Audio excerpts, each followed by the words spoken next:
Hey everyone, what's up? It's Sarah and welcome back to my channel. I have a fun video, or at least I think it's a fun video, in store for you guys today. I just want to talk, usually my videos are subject-based or around one topic. So the topic for today's video is just going to be the season finale of Love After Lockup, because I just have so many thoughts and so many things that I want to talk about. I thought let's just hit every couple and I'll just share my thoughts of what I thought of them on this season. We know that 3 of the couples are moving forward to Life After Lockup, which starts this Friday. So for half the couples, we are going to be seeing them again. And honestly, I feel like the couples that we aren't going to be seeing again, I kind of feel like a lot is left up in the air. So many questions, so many things I want to know more about. I don't know about you guys, but this season of Love After Lockup felt really incomplete. Like we got half storylines and I'm not sure what the deal was. I'm not sure if it was a matter of how much footage people had, because one of the things that I did notice was with Nicole and Deonte, they have been teasing the wedding scene all season. Then they announced Life After Lockup. Nicole and Deonte are going to be on Life After Lockup, and we didn't see any kind of wedding. So part of me thinks, did they decide to cut this season short and move more of the content to Life After Lockup? I'm not sure. So you guys will have to let me know what you think.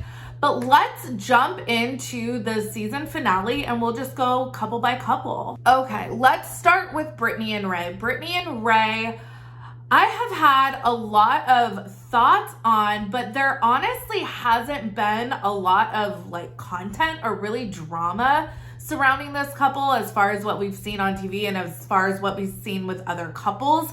There's not a lot of drama circulating about them going on social media. So I actually was kind of surprised to see them cast for Life After Lockup, which kind of makes me believe more in my theory that I think that they just cut Love After Lockup short and are just going to move right into Life After Lockup. Brittany and Ray, I don't, like, it boggles my mind that he was ever incarcerated. He seems very like emotionally just leveled. He seems very chill, a little bit introverted maybe, but honestly, like he just exudes of like a really family oriented heart. And I really, really like Ray and I'm really rooting for him. I very much have enjoyed seeing his family.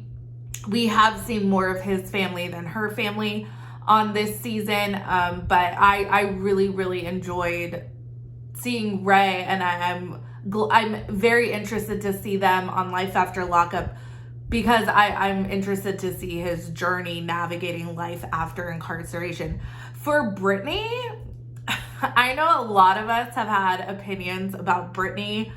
I think that all of Brittany's parents' hangups and trepidations about Ray stem from Brittany's dishonesty. She wasn't honest with them that she was even dating someone that was incarcerated. She wasn't honest with them about him paroling to her house, that he's even out of prison. So, I on the one hand, I want to be like, damn, Brittany's parents shouldn't be so judgmental. But on the other hand, I can't really blame them because they're only going based off of information that she's given them. And I think she wants to make it seem a certain way. And I just, I think that she has an honesty problem. She also has a big need to be in control. So we will see how this plays out. But again, for the most part, they seem to be very happy together. They're still together as far as I know. And we'll see what happens. I thought the season finale of, Ray meeting Brittany's dad and her sister, it was cool. I thought what her dad and her sister said were kind of to be expected. If you were meeting a formerly incarcerated person such as like Doug or Nicole or Lisa.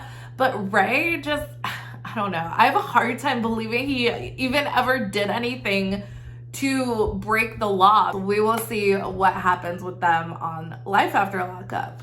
So Anissa and Jeff were the big hitters, I think, of this season finale because of the fight between Kyle and Jeff.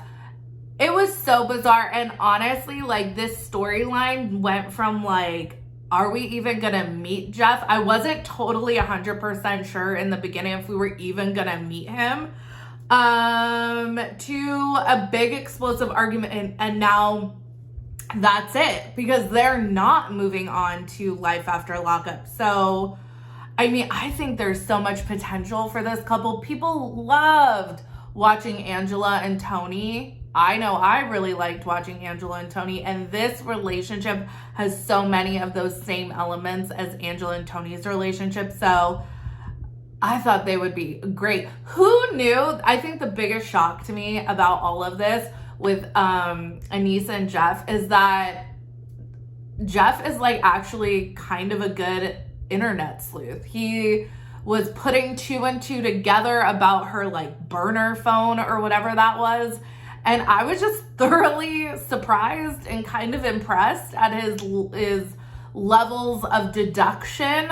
So, you know, I would totally tune in to watch more of these guys. And I'm just really disappointed that that is where the season ended for them. Okay, Deonte and Nicole. We're gonna see Deonte and Nicole and Tia on Life After Lockup. That has been announced. And again, like I said at the beginning of this video, I think that they pushed a lot of the content that they had for this season into Life After Lockup.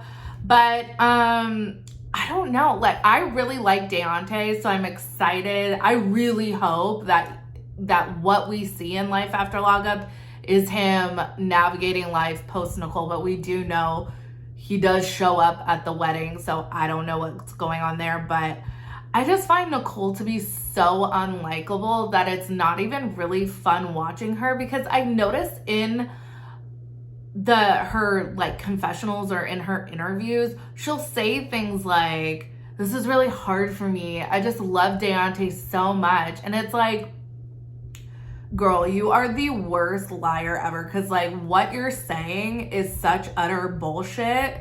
It's not true. And I'm glad that Deonte is waking up to this. But at the same time, she acts in the season finale, she acted like her tryst with Zach was like months prior. It was literally the night before. So I just find her to be so unsympathetic and unlikable that it's hard to like root for her relationship with Tia. I mean, I guess I'm interested to see or hear or see or watch more of Tia's backstory, because she has a rap sheet a mile long. But I guess we'll see what happens. But again, this probably felt one of the more incomplete storylines if you didn't know they were going to be on Life After Lockup, because they literally teased stuff at the beginning of the season that they didn't show. So it was like, what the hell? Okay, Stan and Lisa. Stan and Lisa are gonna be on Life After Lockup as well. I think that I'm so excited. You guys, people might come after me for this, but I actually like Lisa. I find her to be refreshingly honest. She does have someone she is talking to behind Stan's back, but I'm not even sure that would really surprise Stan if he found that out. I think, and I've said this multiple times in a couple different videos, that I think the two of them are actually pretty upfront with each other about what they're expecting out of the other person and their roles in the relationship. So I think it is what it is. So in the season finale, we see Stan meeting Lisa's godmother and her brother. So I've made a couple memes and people have kind of come after me that I have a hard time believing that Stan is a millionaire because of the condition or the dated kitchen that he has, the fucking barbecue that he was grilling on. And I mean, he did break down his assets in this season finale. So fine, he's the millionaire. If you are a millionaire who clearly does not want to part with their money ever because you're grilling on like a $15 barbecue and your house was last decorated in probably the 80s. So being that you like to hold on to your money, why do you have a bedroom or an office filled with seemingly priceless or highly valuable sports memorabilia that you are going to introduce and show off to two felons, her brother and Lisa? Lisa was scouting that stuff out like she was about to go to the pawn shop. So I just thought that was a really dumb move on Stan's part because some of that stuff is highly valuable and I bet irreplaceable. So anyways, those are my thoughts on them. I'm excited to see them in Life After Lockup because I just find Lisa to be hysterical. Next up, we have Courtney and Josh. Courtney and Josh are a couple I would have pretty much liked to see all these couples on Life After Lockup because the season felt cut off like in the middle of the season to me. So anyways, Courtney and Josh, we really only saw the 2-week quarantine period that Josh had to quarantine with Courtney, and it felt really like we saw like 5 minutes of their life. So it felt really just like they introduced us to a couple and then there was nothing. We know from social media that there was a domestic violence arrest. Josh was arrested, I think, in December. We also saw that on the little like blurbs of like where are they now that they did at the end. It said Courtney was still married but living alone. So they left a lot up for interpretation there. One of the things that I just wanted to talk about as far as Courtney and Josh is, you know, I found it really hard to root for this couple because Courtney abused a position of power and then sat there and complained when Josh wasn't showing her as much affection as she wanted, or, you know, clearly they don't have the same love languages if that is something that you subscribe to. But really, what she did was pretty reprehensible and unethical. All the things, obviously illegal. She spent time in prison. So I find it hard to find her sympathetic.